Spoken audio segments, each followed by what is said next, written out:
All focus today was on that budget, and the Kenyan government has finally moved to cut tax on critical commodities like maize and wheat flour in a move aimed to cushion millions of Kenyans from the high cost of living. While tabling the 2017-2018 fiscal budget in Parliament, Treasury Cabinet Secretary Henry Rotich further announced tax breaks for pesticides as well as locally assembled tourist vans. But as KTN's Abiagina reports, some of the losers in this year's budget are gamblers. The 2017-2018 national budget is one of Kenya's most ambitious budgets ever. The 2.62 trillion shilling spending plan is heavily focused towards financing security, healthcare, agriculture and social protection. This budget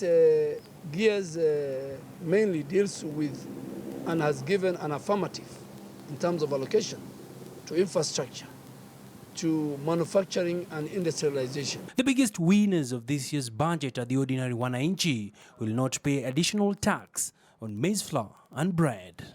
Another sector that got a boost this time round is tourism and agriculture, which were also subjected to tax exemptions.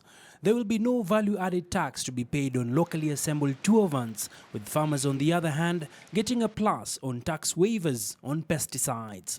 In order to promote local manufacturers and reduce the cost of production in agricultural sector, I propose to exempt VAT on all inputs used in the manufacture of pesticides. Mr. Speaker, the tourism industry has been growing steadily despite adversities experienced in the industries. In order to promote tourism further and to make Kenya a tourism hub, I propose to exempt from VAT locally assembled tourist vehicles. This measure has taken into consideration the current policy of the government to encourage local motor vehicles assembly. Other big winners in the budget were low-income earners, who will now be taxed at a lower rate, thus giving them the necessary reprieve. On measures to reduce income inequality, Mr. Speaker, last year I extended the tax ban by 10% and increased the personal relief by 10%. This year, I propose to amend the Income Tax Act to expand the tax ban by another 10% and to increase the relief by 10%.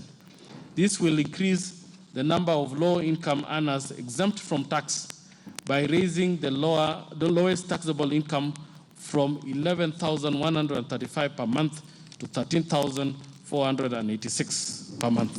The budget didn't go without losers as well. The worst hit casualties were betting companies, and beer and whiskey lovers will pay an extra coin to enjoy their indulgences. I therefore propose to raise taxes for betting, lottery, gaming and competition from the current rates of 7.5%, 5%, 12%, 15% respectively to a uniform tax of 50% for all categories. Mr. Speaker, in order to discourage the consumption of illicit drinks, I have proposed 80% remission of excise duty in respect of the locally manufactured beer made from locally produced sorghum, millet, cassava, or any other produce, excluding barley. Mr. Speaker, the consumption of high-value spirits has increased tremendously. Accordingly, I also propose to increase the tax rate of spirits from 175 shillings per litre to 200 shillings per litre. This being the last budget for the current Jubilee administration before Kenya goes to the polls in August, many remain optimistic despite the rising debt levels, which stand at 3.8 trillion shillings. Abiagina, KTN News.